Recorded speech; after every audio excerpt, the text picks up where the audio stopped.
Hola, hola, ¿qué tal? Muy buenos días para todos, para todas. Bienvenidos, aquí estamos con la primera edición de MBD Noticias. Qué gustos y fríos días para recibirlos en esta jornada de miércoles, que para algunos es el arranque de la semana por el día, feriado de ayer, el sanguchito del lunes. Bruto para sanguchito. muchos. Sí, Claro que sí. Pero bueno, aquí estamos con las primeras noticias y decirles cómo vendrá el tiempo, que va a seguir muy frío. Es cierto. Subiendo un poquitito más, nada más de los 2 grados que tenemos hoy. Subirá a 13 grados en esta jornada, el cielo estará algo nuboso con periodos de soleado. Así que bueno, va a culminar esto para el área metropolitana. ¿Qué pasa mañana, jueves 20 de julio? Mínima de 6 grados, máxima de 18, con cielo nuboso y algo nuboso también, dice Inumet. Y para el viernes también sumamos más temperatura, 11 y 24 grados. El cielo estará algo nuboso, realmente, un descanso a tanto frío de estos últimos días. Sí, sube un poquito la temperatura y es más, hay, según el pronóstico ampliado de Inumet, el fin de semana podría haber temperaturas de hasta 25 o 26 grados. Así que algunos cambio? Y algunas de parabienes, ¿no? Bien, así que salir bien abrigado hoy. Hoy sí. Bueno, muy bien, así las cosas. Vamos a contarles algunos de los temas que tenemos para compartir con ustedes hasta las 9 de la mañana aquí en esta primera edición de MBD Noticias. Y les contamos que el Frente Amplio va a interpelar en esta jornada a la ministra de Salud Pública, Karina Rando, por el cierre y posterior remates de bienes de la ex mutualista Casa de Galicia. Horas antes de la interpelación, el expresidente de la mutualista gallega, Alberto Iglesias, hizo duras declaraciones. Se cuestionó la actuación del gobierno en este proceso, incluso habló de corrupción. Bien, y también vamos a tener presente el tema del agua porque habló el secretario de la Presidencia, Álvaro Delgado. Dijo que el pico de crisis de la situación hídrica ya habría pasado. Bueno, a propósito del tema, solo el 6% de los montevideanos continúa tomando agua de la canilla suministrada por OCE, a tiempo que 2/3 de los hogares pasaron a consumir agua embotellada. Esto según la última encuesta de Cifra. Bien, y también vamos a estar analizando lo que tiene que ver con la resolución de memoria, es decir, derechos humanos va a estar presente acá porque la justicia va a realizar este jueves la reconstrucción del crimen de las jóvenes Laura Rayo, Silvia Reyes y Diana Maidanic, conocidas como las muchachas de abril. La medida fue solicitada por la defensa del único imputado por el crimen, el general Juan Modesto Rebollo. Como siempre, también pasadas las 8:30 vamos a tener entrevistas centrales en este informativo de primera edición. ¿De qué hablamos hoy? Y vamos a estar hablando con Leticia Rodríguez, que es la directora, la coordinadora de la Unidad Étnico-Racial Inmigrantes de la Intendencia de Montevideo en el mes de la afrodescendencia, ya prácticamente cerrando el diseño de la afrodescendencia, varios temas para compartir con ella. Muy bien, eso será pasadas las 8:30, como decíamos, y son los temas que tenemos para compartir hasta las 9 de la mañana aquí en esta primera edición de MBD Noticias. Ahora vemos cómo está Montevideo a través de las cámaras del Centro de Gestión de Movilidad, @IMTránsito, @MBD Transporte, algunos aportes que nos hace el CGM a esta hora. Sí, libres entre Pando y San Martín hasta las 5 de la tarde, va a estar cortado el tránsito y esto se llevará hasta el 21 de julio. Marcelino Bertelot entre Pando y San Martín también hasta las 5 de la tarde, el mismo corte que se va a extender hasta el 21 de julio. República entre Salvador, Ferrer, Serra y Justicia cortado hasta las 5 de la tarde hoy. También Maldonado entre Gaboto y Yaro. Esto será desde este momento hasta las 5 de la tarde y se extenderá hasta el 26 de julio. Cuareim entre Cerro Largo y Paysandú hasta las 5 de la tarde, corte que se extenderá hasta el 26 de julio. Y José Leterra entre Blandengues y Marcelino Bertelot hasta las 5 de la tarde. También el corte se va a extender hasta el 26 de este mes. Nueva Palmira entre Defensa y Constitución, cortado hasta las 5 de la tarde desde hoy y también hasta el 26 de julio. Y lo mismo, todos cortes programados hasta el 26 de julio. En este caso, Minas entre Cerro Largo y Galicia, cortado siempre de 8 a 17. Y también se va a extender hasta el 26 de julio y aquí terminamos con este repaso de por dónde circular o por dónde no. Joaquín de Salterain entre Ana de Monterroso y Rivera, que también el corte va a ser de 8 a 17, pero va a extenderse, como dijimos, hasta el 26 de julio. Quedó claro que hasta el 26 hay unos cuantos cortes. Hay un montón de cortes. Bueno, así las cosas. Vamos a comenzar el desarrollo de la información. Lo decíamos, Se va a interpelar hoy por parte del Frente Amplio a la ministra de Salud Pública, Karina Rando. Esto será en relación al proceso de intervención y cierre de la mutualista Casa de Galicia y el posterior remate de sus bienes, entre ellas la sede central del sanatorio. La interpelación estará a cargo de la diputada Cecilia Cairo, quien apuntará a las dudas generadas por el cierre de la mutualista gallega y en particular a los hechos desencadenados posteriormente. En este punto, la diputada Frente Amplista preguntará sobre el millonario crédito otorgado por el Banco República al Círculo Católico que le permitió a este prestador de salud adquirir el principal activo de la ex Casa de Galicia, como es la sede central ubicada en la avenida Millán. Además, se consultará por qué el Estado desistió de la compra de la infraestructura de Casa de Galicia y sobre las contrataciones realizadas por ACE al Círculo Católico, que tienen como eje la infraestructura de la ex mutualista gallega. Por tal motivo, el Frente Amplio pidió que la ministra Rando comparezca acompañada por las autoridades de ACE. Y en este marco, el expresidente de la mutualista Casa de Galicia, estamos hablando de Alberto Iglesias, dijo que a MBD Noticias que el cierre de la misma será recordado como uno de los más importantes casos de corrupción del actual gobierno. Sí, fuertísimo lo que decía Iglesias. Ante esto también pidió que sean convocados al Parlamento la ministra de Economía, Azucena Arbeleche, también autoridades del Banco República, por el préstamo otorgado justamente al Círculo Católico para comprar el sanatorio de la ex mutualista gallega. Todo esto es una vergüenza. Lo del crédito al Círculo Católico, 24 horas después, dio un remate que habrá que analizarlo profundamente, porque además que el edificio estaba tasado en 42 millones de dólares, se termina rematando en 15 millones de dólares con el contenido, que solo de contenido tenía la mitad, por lo tanto no fue un regalo, fue un despojo que se hizo. Y un crédito dado a las 24 horas sin justificación, sin que existiese una evaluación sobre el mismo, sin que existiese una carpeta, porque 24 horas después piden el crédito porque hacen la inversión de Casa de Galicia y por los posibles arreglos o inversiones que tengan que hacer en Casa de Galicia, sin carpetas, sin estudio y sin ninguna planificación de repago. ¿Y cómo se dio un crédito de esa naturaleza? Mire que esto es peor que Pluna, ¿eh? Esto va a terminar siendo uno de los escándalos mayores en esta administración. O sea que mañana espero que en la interpelación, y por eso lo estoy comentando, señores legisladores, se planteen esto del Banco República y espero que citen también, después de la interpelación, al directorio del Banco República, a alguna de las comisiones y a la ministra de Economía, porque alguien le dio la orden a ese directorio que votó dividido, solo los votos oficialistas, y el representante de Cabildo no votó, y el representante del Frente votó en contra. Bueno, ¿por qué? Hay que escucharlos. ¿Por qué no votó? Bueno, veremos qué pasa con este asunto. Vamos a cambiar de tema ahora. Gravísimo esto, ¿eh? Personas en situación de calle denunciaron ser golpeadas por una banda con bates de béisbol. Esto en la zona de la Plaza de los Olímpicos, allí en el barrio Buceo. Sí, la denuncia fue realizada por el sacerdote católico Omar Franza ante la seccional 11, ya que personas en situación de calle van justamente a la parroquia Santa Bernardita y que le contaron la situación. Le preguntamos qué te pasó, te peleaste con alguien, y entonces ahí fue el primer relato. No, yo estaba durmiendo en una parada, a altas horas de la noche, vinieron unos tipos y me apalearon con un palo de béisbol y nada, y me fracturaron el brazo. Nosotros, bueno, dijimos, ¿será verdad? ¿No será verdad? Lo que sé. Bueno, el tema es que luego en el trayecto del tiempo siguieron viniendo, nosotros le fuimos preguntando a otros, ¿tú sabes algo de esto? ¿Has oído algo de esto? Sí, claro, son los antipasta. ¿Y qué hacen? Y bueno, nos encuentran dormidos con un bote de béisbol, con un palo de béisbol o con cadenas, nos agreden y nada, o disparamos o nos apalean. Y hoy de mañana fue el último caso que fue lo que me llevó a mí a tener que denunciar, porque Me dice, le pregunté, hace tiempo que no te vemos por la ducha parroquial, porque él solía venir acá a bañarse, ¿no?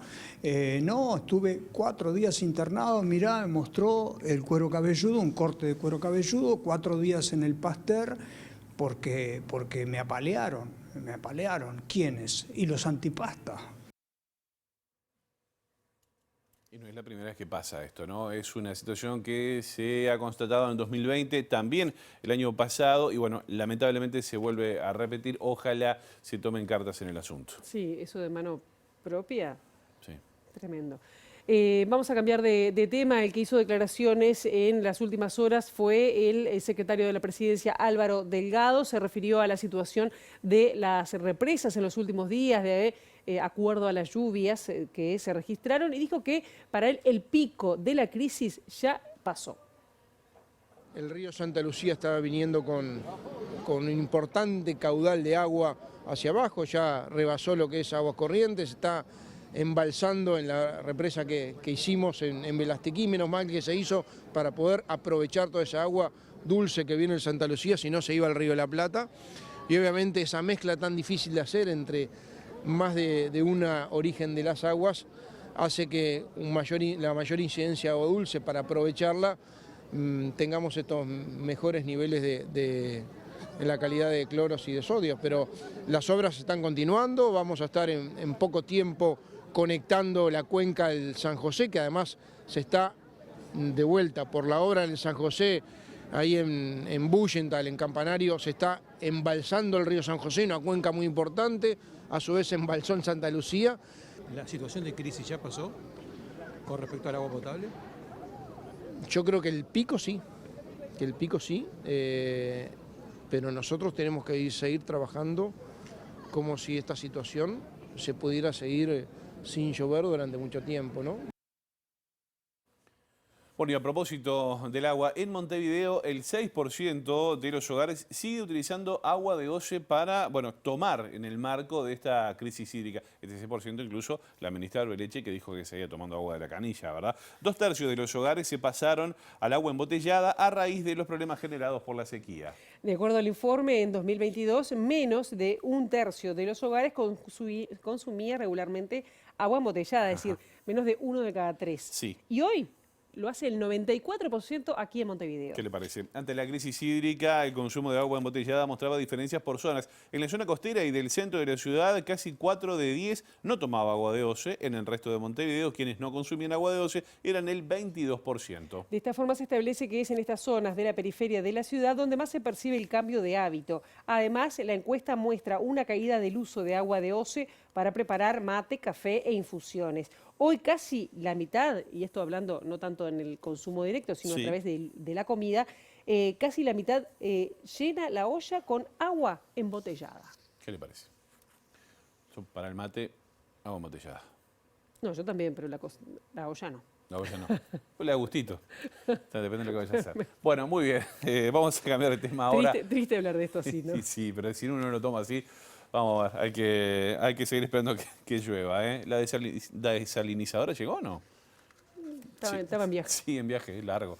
Bueno, vamos a hablar de terremotos ahora. ¿Se acuerda de lo que pasó la semana pasada, ¿no? Que conmocionó a buena parte de la Costa de Oro, también obviamente a todo Montevideo.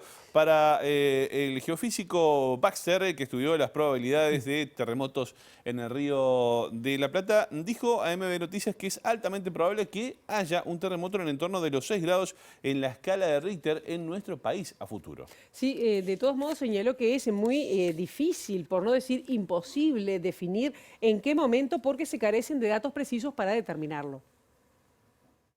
Event off Atlantida or on Canelones coast or whatever we want to, let's call it the Atlantida event, to me is not unexpected, but you cannot predict these things. It fits within the pattern of my expectations for this region. Now we know a little bit more about it.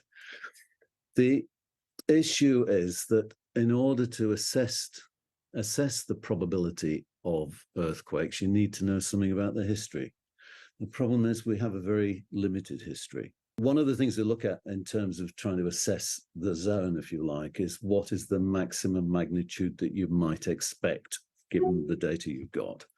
And in this particular case, we came up with an answer of 6.3, which came from 6 different assessments. So this was the average. Now, that doesn't mean to say there'll ever be a 6.3, but equally, there could be a 6.5 or a 6.8, or we don't know exactly, but something above 6 certainly will happen. I'm absolutely certain of this. Y vamos con otros temas porque la Unión Europea y Uruguay firmaron este martes en Bruselas un memorando de entendimiento que sienta las bases para futuras inversiones en energías renovables, eficiencia energética y también en hidrógeno verde. Sí, además el presidente de la República, Luis Lacalle Pou, mantuvo una reunión bilateral con su homólogo francés para abordar el Tratado de Libre Comercio del bloque europeo con el Mercosur. El ministro de Relaciones Exteriores de Uruguay, Francisco Bustillo, y la comisaria europea de Energía, Kadri Simpson, firmaron el acuerdo en presencia del presidente Luis Lacalle Pou y la presidenta de la Comisión Europea, Ursula von der Leyen. Los posibles ámbitos de cooperación incluyen la revisión y profundización de políticas de fomento de la eficiencia energética, así como los intercambios relativos a las políticas en materia de energías renovables e hidrógeno verde y sus derivados. La Unión Europea y Uruguay esperan que su cooperación en el marco de la iniciativa comunitaria Global Gateway incluya definiciones, metodologías, normas de sostenibilidad, sistemas de certificación y medidas para estimular la mejora de la eficiencia energética y la adopción de hidrógeno verde que deberán cumplir la legislación medioambiental pertinente tanto en Europa como en Uruguay. Asimismo, Lacalle Pou también mantuvo un encuentro bilateral con el presidente de Francia, Emmanuel Macron, donde abordaron la situación del acuerdo Unión Europea-Mercosur, teniendo en cuenta que Francia es uno de los países que ha expresado reticencias a la firma del acuerdo. El presidente francés afirmó en febrero que un acuerdo con los países latinoamericanos no es posible si no respetan los acuerdos de París sobre el clima y si no respetan las mismas restricciones medioambientales y sanitarias que Europa impone a sus productores. Y la justicia va a realizar este jueves la reconstrucción del crimen de las muchachas de Abril. Estamos hablando de Silvia Reyes, Laura Arrayo y Diana Majdanek, que, bueno, como decíamos, conocidas como las muchachas de Abril. Efectivamente, la reconstrucción que será encabezada por la jueza Isaura Tórtora, que fue solicitada por la defensa del único imputado por el crimen, el general Juan Modesto Rebollo. La reconstrucción apunta a determinar cómo sucedieron los hechos dentro de la finca de la calle Mariano Soler 3098 durante la madrugada del 24 de abril de 1974. Mientras la versión oficial de los militares apunta a que la muerte de las jóvenes se produjo en medio de un enfrentamiento, la justicia determinó con base en un informe de una junta médica que las 3 muchachas fueron acribilladas a sangre fría dentro de una habitación justamente de esa casa de la calle Mariano Soler. Y vamos a otros temas porque la vicepresidenta de la República, Beatriz Argimón, opinó sobre la iniciativa de Cabildo Abierto, esa reforma constitucional, para poner límites a la usura y reestructurar las deudas de los uruguayos. Sí, si bien las prioridades del Parlamento han sido otras, Argimón consideró que todavía hay espacio para encontrar un proyecto de ley que atienda a esa realidad que afecta a tantos ciudadanos. Recuerdo algunos proyectos de ley que están desde el inicio mismo del periodo legislativo y alguno que se presentó hace poco, y me parece que deben seguir habiendo canales de diálogo en el Parlamento por este tema. Manini dijo que se actuó con indiferencia. ¿Usted entiende que no es así? Bueno, ustedes saben que hay prioridades legislativas que marcan los propios partidos. Y todos los partidos que estamos en el Parlamento, frente a esas prioridades, tenemos que negociar fuertemente. Entonces creo que el año legislativo sigue y que hay oportunidad de seguir negociando. En la misma rueda de prensa, MBD Noticias consultó a la presidenta de la Asamblea General por el llamado que realizó el pasado 15 de junio durante el acto de reconocimiento del Estado uruguayo por los crímenes de las muchachas de Abril, Tassino y Luis Eduardo González, donde reclamó información sobre los detenidos desaparecidos. Es un tema plenamente vigente y que cada vez que hablamos de democracia y de mirar el futuro está presente el seguir recibiendo información. Forma parte de ese proceso que me parece que estamos viviendo y que tenemos que aprovechar. ¿Le ha llegado alguna información después de ese pedido? No corresponde a mí estar los caminos, ¿verdad?, institucionalmente, pero bueno, esperemos que esto siga vigente y que podamos seguir colaborando con esa búsqueda. Por su parte, y volvemos al tema inicial, que tiene que ver con la iniciativa de Cabildo Abierto de recolectar firmas y, bueno, de hacer un cambio en la Constitución contra la usura, el presidente del Frente Amplio, Fernando Pereira, dijo que la coalición de izquierdas no va a acompañar la iniciativa y la calificó de populista. Sí, Pereira reclamó una solución de fondo y para este problema de muchos uruguayos y además remarcó que están trabajando el Frente Amplio con el sector Ciudadanos del Partido Colorado en un proyecto similar. Sobre recolección de firmas, la sociedad uruguaya tiene derecho a hacerlo. Es un instrumento democrático y como lo he defendido cuando lo hemos utilizado nosotros, lo defiendo cuando lo utilizan otros. Luego, si el contenido es el más adecuado, yo creo que es un contenido netamente populista, porque el tema es muy sentido. Efectivamente hay 1 millón de personas endeudadas, una buena parte de ellas son grado 5, es decir, son de deudas irrecuperables. Hay que trabajar sobre las mismas y sobre todo sobre las formas de presión que tienen algunas de las financieras para cobrarle a la gente, como hay que trabajar para determinados montos de ingresos para refinanciar esas deudas. Pero no es de esta manera que creemos que se va a resolver el problema, sino con una ley en el Parlamento. De hecho, estamos conversando con un sector del Partido Colorado, con Ciudadanos, hemos conversado con el propio Cabildo Abierto. Es un tema que hay que buscarle una solución, pero no rompiendo todo, ¿no? Un informe de la URSEC indicó que en los primeros 18 meses de vigencia de la portabilidad numérica, la empresa Claro fue la mayor beneficiada con un saldo favorable de 6.600 nuevos contratos, mientras que Antel tiene un saldo negativo de casi 800 clientes. Sí, en este marco, el director por el Frente Amplio en la URSEC, Pablo Siris, dijo que se piden muchas aportaciones más que efectivamente se concretan. Esto significa que la población desconoce justamente este mecanismo, afirmaba el jerarca. Como veníamos denunciando desde el principio, son muchas más las aportaciones que se solicitan que las que efectivamente se concretan, lo cual da cuenta, en primer lugar, de una falta de conocimiento de la población en torno al mecanismo de la portabilidad numérica y que, por lo tanto, les impide portar cuando tienen o un contrato vigente o una deuda o un número cortado por falta de pago los abonados y las abonadas al servicio. Eso por un lado. Por otro lado, el escaso interés que tiene la portabilidad numérica. Solo 100.000 portaciones se han concretado en un universo de más de 6 millones de números, lo cual da cuenta de un escaso interés de la población.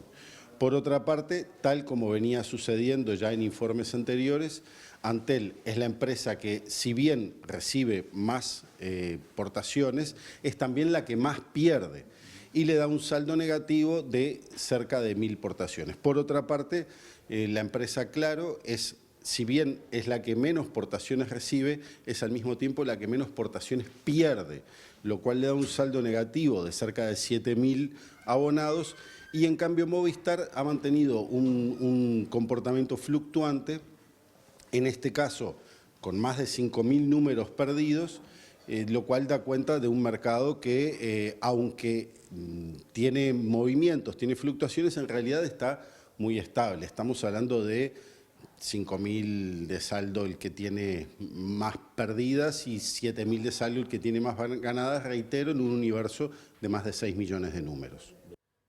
Vamos a meternos ahora en asuntos político-partidarios porque el Partido por la Victoria del Pueblo decidió apoyar una eventual precandidatura de la intendenta de Montevideo, Carolina Cose. Sí, desde este sector frente amplista se valora especialmente las políticas sociales de la comuna bajo la gestión de Cose y su mirada estratégica. A través de un documento titulado Carta a las compañeras y compañeros, el PVP expresó que resolvió promover la precandidatura de COSE porque desplegó importantes políticas para atender urgentes necesidades de la población, aún en áreas que son competencia del Gobierno Nacional. Se enumeran medidas alimenticias y de atención en salud adoptadas por la Intendencia de Montevideo y en particular al Plan ABC. El documento también valora positivamente que COSE se caracteriza por una enérgica defensa del Estado y que ha tenido coraje para enfrentar a la derecha en condiciones desfavorables.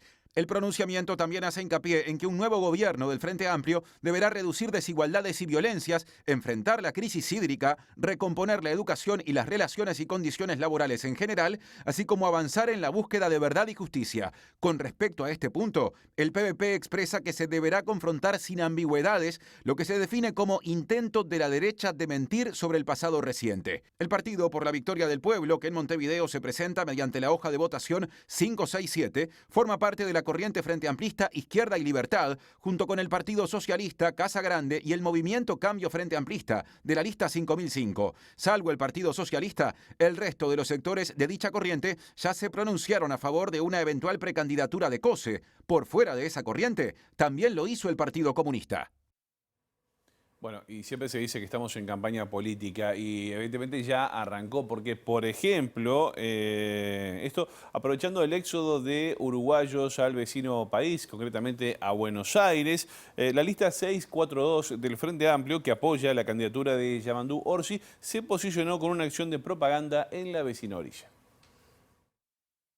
La campaña publicitaria se puede ver frente al emblemático obelisco porteño sobre la avenida 9 de Julio. Se trata de la primera acción de la incipiente campaña electoral en Uruguay que se produce en la otra orilla del Río de la Plata. Según explicó Rubén Tribucio, referente de la agrupación, la situación cambiaria en Argentina ha generado un importante flujo de uruguayos hacia Buenos Aires, lo que los llevó a buscar aprovechar el potencial impacto de esta afluencia. De esta manera eligieron estratégicamente el sitio con el objetivo de sorprender tanto a los transeúntes argentinos como a los visitantes uruguayos. La idea fue apuntar al importante flujo de turistas uruguayos en los últimos días y de cara al feriado del 25 de agosto. La lista 642 fue liderada por Teresita Goyeni, quien trabajó en la secretaría de Ricardo Ehrlich durante su mandato como intendente. Más tarde, Rubén Tribucio fue invitado a encabezar esta lista asumiendo la responsabilidad de tender puentes.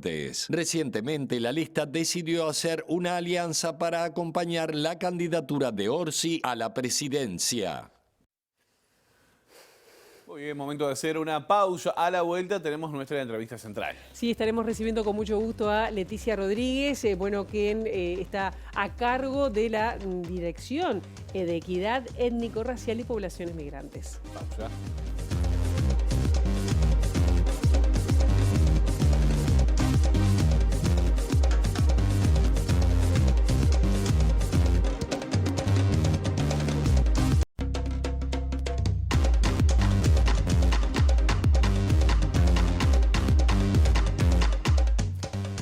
Recibimos con muchísimo gusto a Leticia Rodríguez, como dijimos antes de la pausa, es encargada, directora de la Dirección de Equidad Étnico-Racial y Poblaciones Migrantes. Un gusto que estés con nosotros. Buen día, buenos días Pilar, la verdad que contenta de poder compartir un poco de lo que estamos haciendo desde la Secretaría. Y un mes muy intenso, ¿no? Porque estamos hablando del mes de la afrodescendencia aquí en Montevideo. Yo mencionaba más temprano en el informativo que también es casi el penúltimo año del diseño de la afrodescendencia a nivel mundial. Pero, ¿qué se está pensando en Montevideo para destacar, revalorizar todo lo que tiene que ver con el aporte de las personas afrodescendientes? Bueno, en primer lugar, señalar que en el marco del 25 de julio estamos trabajando mucho en todo lo que tiene que ver con la autonomía económica de las mujeres, la interseccionalidad y la política pública. Eso quiere decir que estamos trabajando no solamente en apoyar a proyectos de emprendedoras y emprendimientos, sino también todo aquello que revela un poco más el trabajo de la autonomía económica, que implica también la formación y la educación. Entonces, en el marco del 25 de julio vamos a estar trabajando desde 15:30 a las 17:30 en la sala Idea Vilariño del Teatro Solís, en un conversatorio con organizaciones internacionales, con mecanismos intraintendencia municipal y también con actoras de la sociedad civil organizada que representan este movimiento de mujeres organizadas, digamos, en todo lo que tiene que ver con la autonomía económica sobre todo. O sea, mujeres emprendedoras, mujeres que vienen realizando una tarea, digamos, con el trabajo de visibilizar las situaciones de empleo. Tenemos que señalar que si bien son 75.000 las mujeres en Montevideo, afrodescendientes, tenemos un porcentaje altísimo de 20 a 35 años que tiene un desempleo bastante importante y la mayoría tiene hogares monoparentales. Entonces es importante reafirmar la política pública, dado que en algunos sentidos ha disminuido. Desde la Intendencia Municipal se está haciendo énfasis en profundizar el trabajo, sobre todo con la capacitación, con el tema de la educación y también con generar mecanismos para que esas mujeres realmente puedan emprender de forma segura y no queden a mitad de camino. Con los datos que tenemos del último censo, no el que está en curso, sino del 2011, 8%, poco más de 8% de la población de nuestro país es afrodescendiente, un poquito más de esa mitad de 8% son mujeres y están lamentablemente sobre representadas en mayores vulnerabilidades socioeconómicas, es decir, en el nivel de pobreza. Siempre se dice que en nuestro país la pobreza tiene cara de mujer, niña y todavía de afrodescendiente. Exactamente. ¿Por qué crees que sigue pasando? ¿Te parece que puede haber habido un retroceso? Recién decías, hubo un retroceso de políticas hacia esta población. ¿Puede ser peor la representación en niveles de pobreza? Yo creo que hay un trabajo fuerte que se está haciendo de las organizaciones, la sociedad civil, eso sin duda. Cada vez que las mujeres afro han estado, por ejemplo, en el Estado, en la época de Beatriz Ramírez, de Alicia Esquivel, cuando estaban en el Instituto de las Mujeres, son los datos que tenemos. O sea, hicieron un trabajo bien analítico, importante, y eso ha dado como las proyecciones de trabajo de las organizaciones.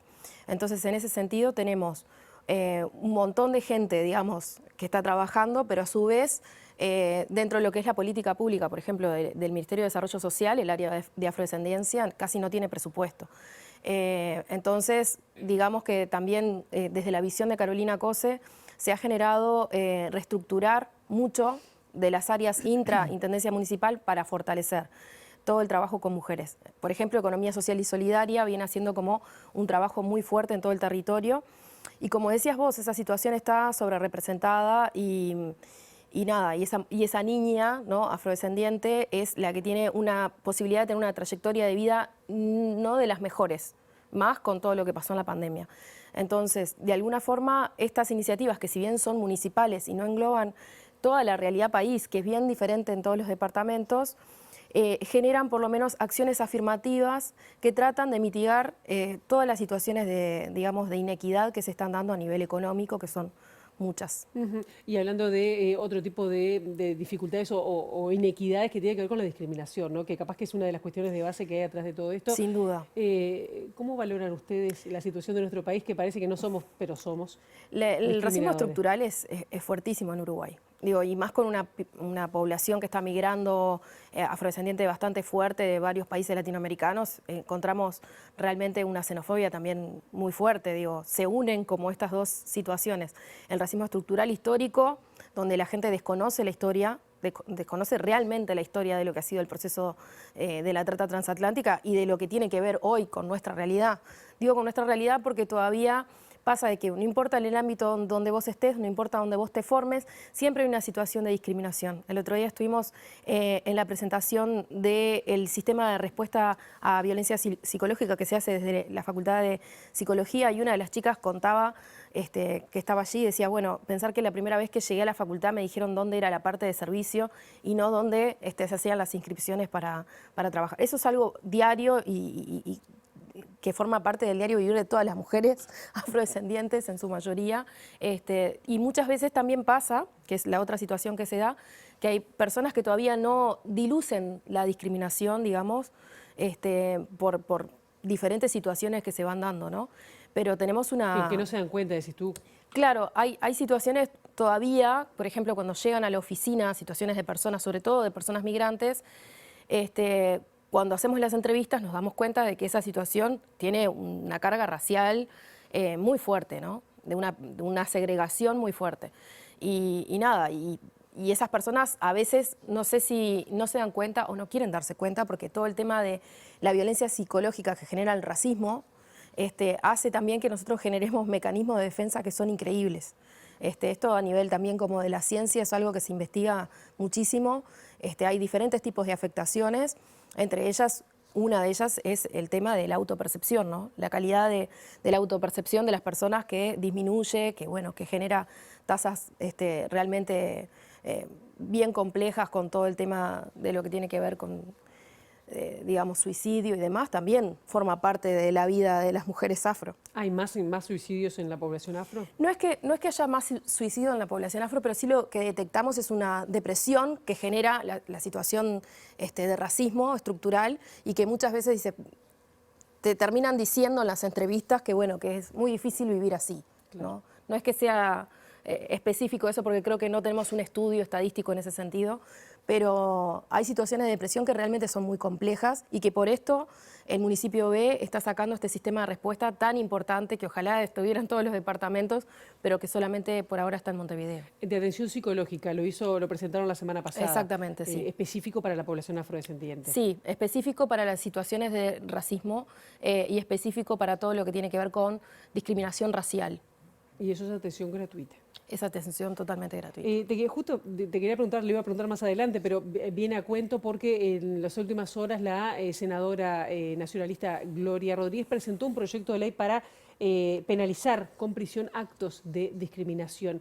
¿Qué opinas sobre esa iniciativa que eleva, supone penas de 3 a 18 meses de prisión, incluso además todo lo que tiene que ver con las redes sociales, con la actividad de las redes sociales? A mí me parece necesario que trabajemos el tema en profundidad a nivel social, porque a veces todas las situaciones de racismo quedan en una situación puntual y no se trabaja, digamos, de una forma más importante. Y también hay que tener la conciencia de que eso genera un daño.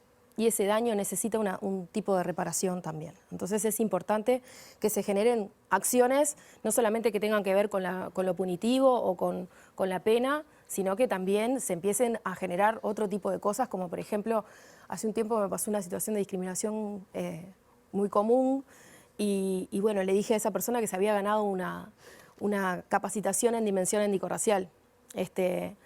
Porque claro, la mayoría de las personas no tienen a veces la comprensión de lo que implica vivir ese racismo desde que sos chica hasta que tenés 40, 50, 60 años y más.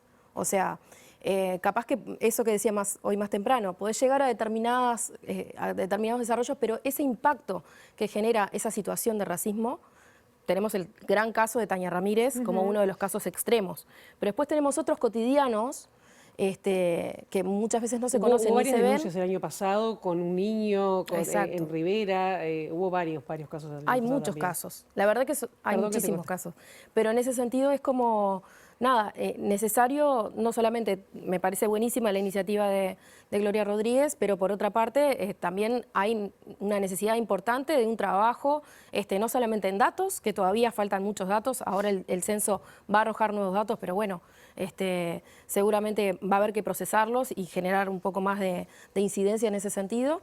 Y por otra parte, necesitamos campañas de concientización, campañas que también no vulneren la vida también de aquellos migrantes que están viniendo al país y que les dicen, volvete a tu país y demás, porque realmente, digo, es un tema estructural de toda la sociedad, pero que tenemos que trabajar en profundidad. Claro, ¿y qué pasa, por ejemplo, con las cuotas, que sería una medida afirmativa en las cuotas del Estado para contratar población afrodescendiente? ¿Se han usado, han servido?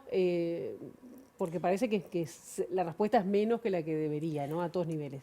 La situación de la implementación de la ley está siendo muy relativa y eso es un gran problema político. No hay una dimensión de que esto se tenga que implementar en todos los mecanismos del Estado. Entonces eso genera situaciones muy dispares. Quizás para procesos parlamentarios y demás sí se trabaja con la ley, pero después en algunos mecanismos del Estado casi que la ley no se utiliza. Entonces para nosotros sería fundamental, no solamente lo que tiene que ver con el trabajo, que es uno de los ítems de la ley 19.122, sino también con reconocer todo el proceso de violencia histórica. Ojalá se enseñaran en la escuela que el pastelero y todos aquellos símbolos de la época colonial no eran solamente eso, eran... La construcción de las ciudades estaba hecha por la población negra, la gastronomía estaba hecha por la población negra, la ropa que se usaba, la ornamentación, muchísimas cosas que se utilizaban a nivel de herrería. Eso también tiene que ver con todo un proceso de reparación que incluye la ley 19.122, pero que todavía no se llega a un porcentaje que realmente sea satisfactorio para la población afro.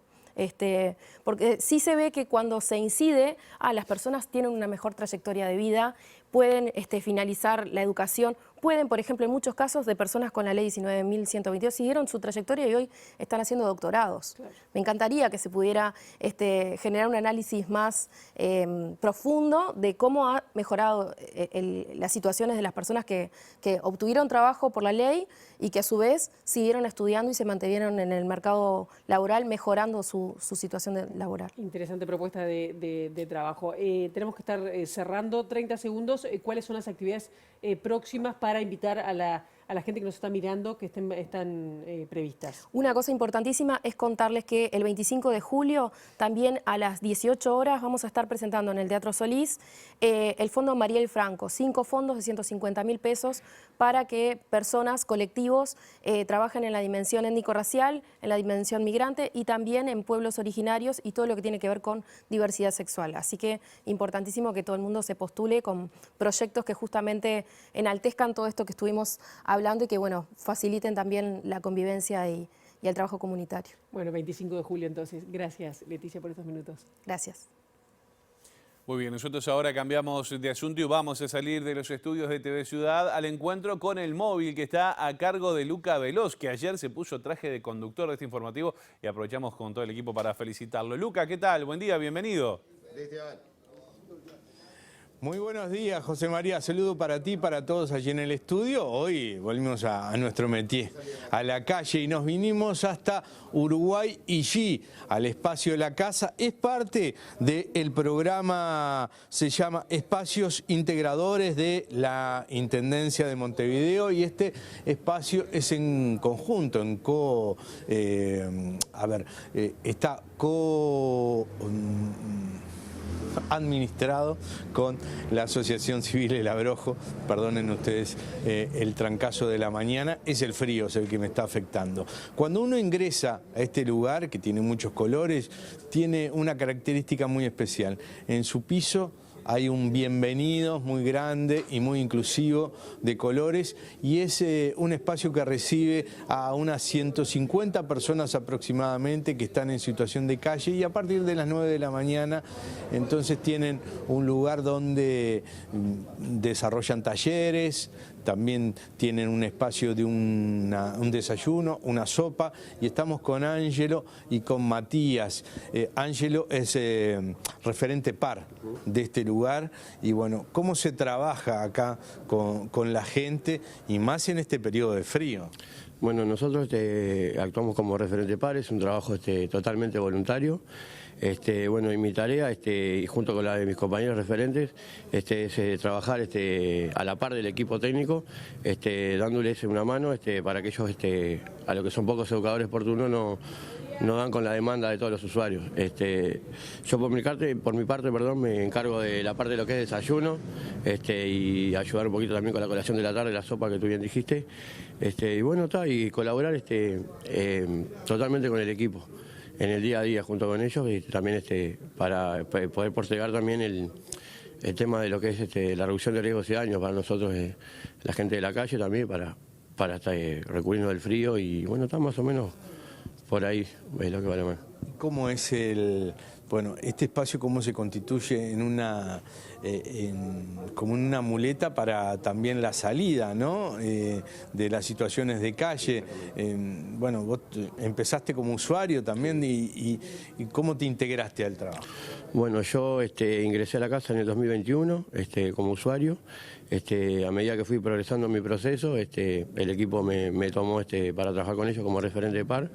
Y bueno, sí, lo que yo siempre les digo a los chiquilines es que este espacio está para usar todas las herramientas necesarias que hay para poder salir adelante. Esto es un dispositivo en el cual tiene que ser pasajero. Ellos mismos, el equipo, se encargan de brindarnos todo de ellos humanamente y lo que es los recursos del espacio para poder salir adelante. Hay diversidad de talleres, taller sociolaboral, percusión, está el espacio de educación con la maestra, que es para fortalecimiento, y para aquellos que están haciendo con el liceo también. Y bueno, está. Yo es lo que siempre les comunico, que hay que usar todas las herramientas necesarias para poder salir adelante. Y este dispositivo es uno de los que te las brinda.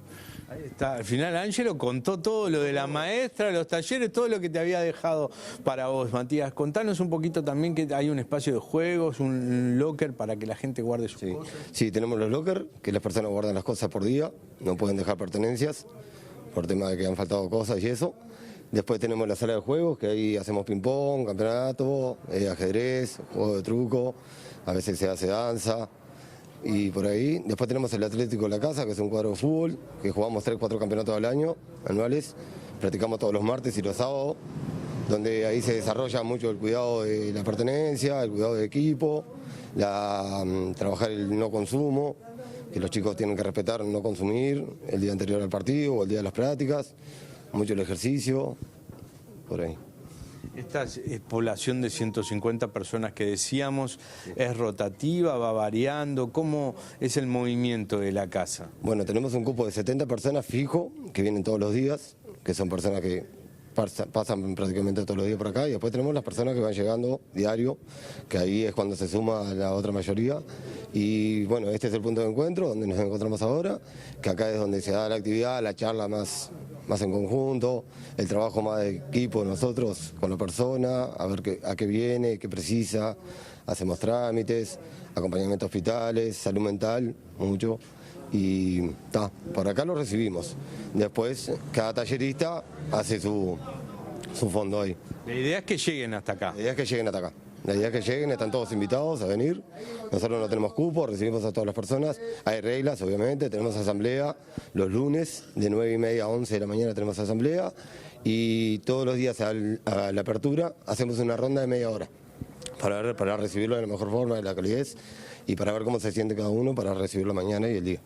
Aquí están todos ya esperando, toda la barra, esperando para ingresar y para tener esa media hora entonces de intercambio.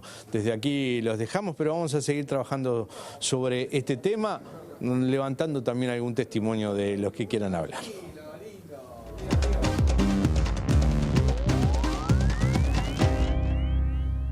Bueno, muy bien, nosotros vamos a abrir ahora el capítulo internacional porque los líderes de la Unión Europea, de América Latina y el Caribe culminaron este martes una cumbre calificada como histórica y exitosa en la que se comprometieron a relanzar la relación política y económica entre ambos bloques tras 8 años sin mantener diálogo. El presidente del Consejo Europeo, Charles Michel, señaló que la reunión ha sido un éxito político y que los 60 países estuvieron absolutamente convencidos de que no hay que esperar de nuevo 8 años para reunirse, al tiempo que el encuentro ha sido calificado como un nuevo comienzo, según dijo la presidenta de la Comisión Europea, Ursula von der Leyen. El presidente pro tempore de la CELAC, Ralph Gonsalves, destacó que como consecuencia del acuerdo alcanzado durante esta cumbre histórica, la relación entre ambos bloques es hoy más fuerte que ayer o antes de ayer.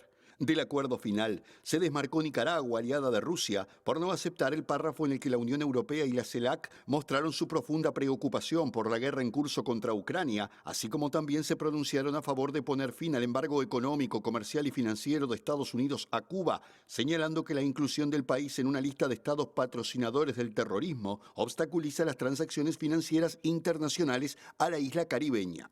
La Comisión Europea anunció que las instituciones y sus Estados miembros invertirán 45.000 millones de euros en la región hasta 2027 a través de su programa Global Gateway en áreas como materias primas, infraestructuras tecnológicas, energías limpias o sanidad, punto especialmente sensible e importante para los países latinoamericanos y caribeños que reiteraron varias veces durante la cita y en encuentros paralelos su negativa a ser una mera región de extracción o una cantera de recursos naturales para los europeos. Los líderes también tomaron nota de los esfuerzos que están haciendo la Unión Europea y el Mercosur para ratificar el acuerdo comercial que firmaron en 2019 y se comprometieron a mantener una cumbre entre ambos bloques cada 2 años, la próxima en 2025 en Colombia, así como a dar continuidad a los acuerdos que se cierren. Señoras y señores, hasta acá llegamos con la primera edición de MBD Noticias. En minutos arranca Ciudad Viva en la pantalla de TV Ciudad. Actualización informativa a las 13:30 y nosotros volvemos con el gusto de siempre mañana a las 8 con las primeras noticias de TV Ciudad. Pasa muy bien.